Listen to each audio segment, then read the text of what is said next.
আসসালামু আলাইকুম আন্টিরা, আপুরা, তোমরা সবাই কেমন আছো? আশা করি সবাই ভালো আছো। আমরাও ভালো আছি ইনশাল্লাহ। সানিম আবার বললো যে আম্মু একটু ফ্রাইড রাইস খাবো আর চিকেন খাবো আর ভেজিটেবল সালাদ। তো আমি ভালো এগুলো বেশি একটা পারি না, তারপরও যতটুকু পারি চেষ্টা করি ওরে বানাই খাওয়ানোর। কারণ বাইরের খাবার না খাওয়ানোই ভালো, এটা সবাই জানে, কিন্তু তারপরও আমরা কিন্তু অর্ডার করি। কারণ সবসময় আবার নিজেদের হাতেরটা ভালো লাগে না। ওই সপ্তাহে একদিন আমি হাতে বানাই দিই আর মাঝে মাঝে অর্ডার করি, মাঝে মাঝে আবার অন্য খাবার খাওয়াই। ও এমনিতেই খাবার একটু কম খায়, অনেক কম খায়। ওর বয়স তুলনায় ও মানে একটা 1 বছরের বাচ্চার মতো খায়। খাবারের ওর মানে চাহিদা খুব কম, পরিমাণেও কম খায়। ও এটা ছোটোবেলা থেকে ও হয়েছেও একদম ছোট, 6 মাস 17 দিনে ওর জন্ম হয়েছিল। তো ডাক্তারই বলছে ও খাবারটাও একসাথে বেশি খাইতে পারবে না, তো এই জন্য চেষ্টা করবেন একটু বারবার খাওয়ানোর। তা ও আবার ভাত, এগুলো আর কি, ভাত তরকারি বা মাংস দিয়ে ভাত বা দুধ ভাত এগুলো কখনোই খায় না, আজ পর্যন্ত খায় না। ও একটু ফ্রাইড রাইস, তারপরে আবার ফ্রেঞ্চ ফ্রাই, ভেজিটেবল সালাদ, তারপর স্যান্ডউইচ, বার্গার, এইগুলো একটু মোটামুটি খায়। একটা বার্গার একসাথে খাইতে পারে না, একটা স্যান্ডউইচ একসাথে খাইতে পারে না, একটা স্যান্ডউইচের অর্ধেক খায়, এরকম আর কি। ডিম খেলে কুসুম খায় না, গরুর দুধ তো খাইতেই চায় না। মিল্কশেক বানাই দিলে একটু খায়, এটা একটু পছন্দ করে। তো ওইটা প্রতিদিনই ওরে আমি বানাই দিই, মানে চেষ্টা করি ও যেটা পছন্দ করে একটু একটু খাওয়ানোর, নিজে একটু বানাই দেওয়ার চেষ্টা করি, হোক আর না হোক ওইরকমভাবে। তারপর আমি চেষ্টা করি। বাইরের খাবার প্রতিদিন খাওয়ানো তো আর ভালো না, মাঝে মাঝে একটু নিজেও বানাই দিই, আবার বাইরে থেকেও খাওয়াই ওকে। এই মিলে জিলে আর কি আছি। যাই হোক, এখন আমার মেয়েটার জন্য আপনারা সবাই দোয়া করবেন যেন তাড়াতাড়ি সুস্থ হয়। মুরব্বীদের বললাম আপনারা সবাই দোয়া করবেন, আর আন্টিরা আপুরা তোমরাও দোয়া করবা।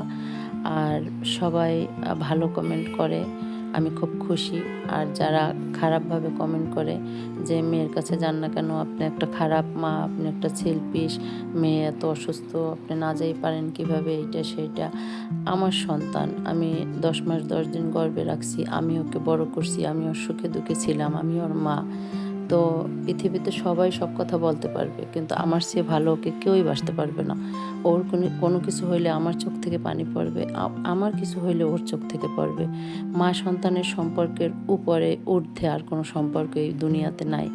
স্বামী স্ত্রীর সম্পর্ক এত বড়, তাদের সম্পর্কের মাঝখানে একটা কাগজ আছে, একটা কাগজে তাদের সম্পর্ক। দেখা গেল কাগজে একটা সই দিয়ে বিয়ে হয়, তারপর স্বামী স্ত্রী অনেক আপন, আবার ওই কাগজে একটা সই দিয়ে ডিভোর্স হয়, তারপর কেউ কেউ চেনেও না। কিন্তু মা সন্তানের সম্পর্কের মাঝখানে কোনো কাগজও নাই। এমন একটা সম্পর্ক আল্লাহ তৈরি করে দিয়েছে যা কোনো দিনই ছিন্ন কেউ করতে পারে না। হ্যাঁ, তারপরে মা মেয়ের ভিতরে, মা সন্তানের ভিতরে মনোমালিন্য হইতেই পারে, তাতে কি হয়েছে? আমার মেয়ের কাছে এখন কেউ কিছু বলেন না, আমার মেয়ে ঠিকই প্রতিবাদ করবে। আমার সাথে কেউ কিছু ওর কথা বলুক না, আমি ঠিকই প্রতিবাদ করব। কিন্তু হ্যাঁ, তারপরে মানুষ এক জায়গায় থাকলে টুকিটুকি হয় না, এরকম কোনো মানুষ এই পৃথিবীতে নাই। স্বামী স্ত্রীর ভিতরে হবে, মা মেয়ের ভিতরে হবে, ভাই বোনের ভিতরে হবে, সবার ভিতরে টুকিটুকি হয়। এই সুযোগটা না বাহিরের মানুষে নেওয়ার চেষ্টা করে, তা আমি এবং আমার মেয়ে এই সুযোগটা কোনো দিনই দিই না, আর দেবও না। তো আপনারা বাহির থেকে কি জানেন আমি যাই না না যাই না, ওরে ভালোবাসি না না বাসি? আপনারা কি বইলা এটা কোনো দিন পারবেন যে ভালোবাসা নষ্ট করতে বা ভালোবাসা বাড়াইতে? মা সন্তানের সম্পর্ক যেরকম সেরকমই থাকবে। খালি খালি আপনারা এগুলো কমেন্ট করবেন না, আর আমার মেয়েকে নিয়ে এসব বাজে কমেন্ট করবেন না যে ঢং করে এটা সেটা। ও অসুস্থ, ওর জন্য পারলে দোয়া করবেন। হ্যাঁ, এরকম মানুষের কমেন্ট করা ঠিক না। ভিতরে কি হয়েছে না হয়েছে, সত্য না মিথ্যা, এটা আল্লাহ জানে আর আমরাই জানি। তো এটা নিয়ে এরকম মানুষের না যাই না না শুনে মন্তব্য করা ঠিক না। এটা কিন্তু যারা মন্তব্য করে তাদেরই পাপ হয়। সুতরাং একটা জিনিস দেখলে দোয়া করতে হয় আল্লাহ যেন তাকে সুস্থ করে, এটাই। আমি খুশি হব, আমার মেয়ের জন্য দোয়া করবেন যেন তাড়াতাড়ি সুস্থ হয় ইনশাল্লাহ। আর আমাদের ভিতরে কি হইতেছে না হইতেছে এটা আমাদের ভিতরেই থাক। এটা আপনারা বাহিরের মানুষ, আপনারা কেন এত কথা বলেন যে আপনি যান না কেন, আপনার মেয়ের পাশে আপনার থাকা দরকার। আমার মেয়ের পাশে আমার থাকা দরকার, আমার পাশে আমার মেয়ের থাকা দরকার, এটা আমরা তো জানি। থাকি না না থাকি না কি করি, তো এই জন্য আপনারা আমাদের পাশে আছেন, কমেন্ট করেন, কমেন্টের উত্তর দেওয়ার চেষ্টা করি। কিন্তু তাই বলে এটা না যে এত কথা বলবেন, তারপরেও মনে করেন আমি আপনাদের কাছে বলবো যে সব কিছু ঠিক আছে। আসলে কোনো কিছুই ঠিক নাই। এই কারণেই আমার মেয়ের কথা একটা খারাপ কথা বললে আমার অবশ্যই গায়ে লাগবে, আমার খারাপ লাগবে। আমি এটা চাই না কখনোই। আর আমার কথা একটা কিছু লেখলে অবশ্যই আমার মেয়ের গায়ে লাগবে। এটা আমার মেয়ে কখনোই চায় না। সুতরাং এগুলো আপনারা বন্ধ করেন। পারলে দোয়া করবেন, পারলে একটা ভালো কথা লিখবেন। আর যদি না পারেন দেখবেন না দরকারে ভিডিও। দরকার কি ভাই এই পাপটা নেওয়ার? একটা গীবত গাওয়া মানে একটা পাপ নেওয়া। কে কি করছে না করছে, আমি যদি পাপ করি এটা আমার উপরেই থাক। এটা আপনি একটা বাজে কথা বললে আপনি কেন আমার পাপটা নিবেন? আপনি সারা জীবন যে সব কামাই করবেন, আপনি যে নামাজ পড়বেন, সব সবটা তো আমার কাছেই আসবে। সব সবটা আমার মেয়ের কাছেই যাবে। তাহলে আমাদের পাপ নেওয়ার কি প্রয়োজন আপনাদের? আমরা যদি মানে খারাপ হই সেটা আল্লাহই বুঝবে। সেটা বিচার করার আপনারা কেউই না।